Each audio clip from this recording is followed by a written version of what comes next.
एक बुरा सपना हो सकता है। फिर ग्रेटा ब्राह्म्स के कमरे में जाती है और देखती है कि उसकी आंखों में आंसू आ रहे हैं। जांच करने पर पता चलता है कि छत से पानी टपक रहा है। उस रात अचानक ग्रेटा के पास एक कॉल आती है, लेकिन जब वह फोन उठाती है तो कोई बोलता नहीं है। सुबह माल्कम किराने का सामान देने आता है और ग्रेटा ब्राह्म्स के बारे में कुछ सवाल पूछती है। माल्कम उसे बताता है कि ब्राह्म्स कभी एक असली लड़का था और मिस्टर और मिसेस हीलशायर का इकलौता बेटा था। लेकिन फिर एक दिन उनके घर में आग लग गई और समय पर बाहर न निकल पाने के कारण ब्राह्म्स की मौत हो गई। वह गुड़िया परिवार के लिए अपने नुकसान से उबरने का एक तरीका भर है। इसके बाद माल्कम उसे उसी रात डिनर डेट के लिए पूछता है।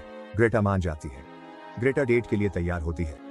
अपनी बहन से फोन पर बात करते समय ग्रेटा देखती है कि ब्राह्म्स उसे देख रहा है और वह दरवाजा बंद कर देती है। ग्रेटा नहाना जारी रखती है। हालांकि वह यह देखकर हैरान रह जाती है कि उसके बाल कटे हुए हैं और उसकी ड्रेस और हार गायब है। इसके बाद ग्रेटा उन्हें ढूंढने के लिए दौड़ती है। अजीब आवाजों के कारण वह अटारी की ओर आकर्षित हो जाती है। वह सीढ़ी पर चढ़ती है और अचानक अटारी की सीढ़ी अपने आप बंद हो जाती है। ग्रेटा अंदर बंद हो जाती है। मैल्कम ग्रेटा को लेने आता है और ग्रेटा मदद के लिए चिल्लाती है, लेकिन मैल्कम उसे नहीं सुनता और वह चला जाता है। इसके बाद ग्रेटा बाहर निकलने का दूसरा रास्ता ढूंढने की कोशिश करती है। फिर अचानक उसके चेहरे के सामने एक विशाल छाया आ जाती है, जिससे वह चौंक जाती है और बेहोश हो जाती है। सुबह जब ग्रेटा जागती है तो उसे रहस्यमय तरीके से बाहर निकाल दिया जाता है। वह मैल्कम को बताती है कि पिछली रात क्या हुआ था। पता चलता है कि सीढ़ी अपने आप बंद और खुल सकती है। ग्रेटा एक बार फिर मैल्कम से ब्राह्म्स के बारे में पूछती है और वह बताता है कि ब्राह्म्स के बारे में 2 अफवाहें हैं।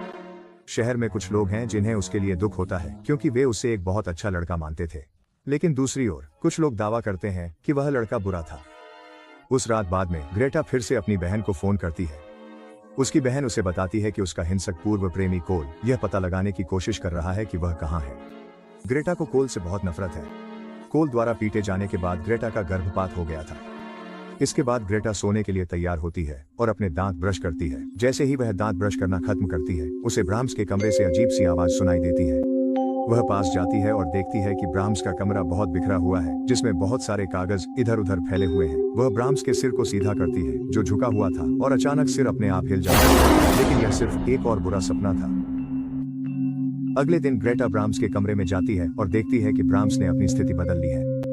वह उसके शेड्यूल के साथ बैठा है, जैसे वह ग्रेटा से कह रहा हो कि उसे सब कुछ तय समय के अनुसार करना चाहिए।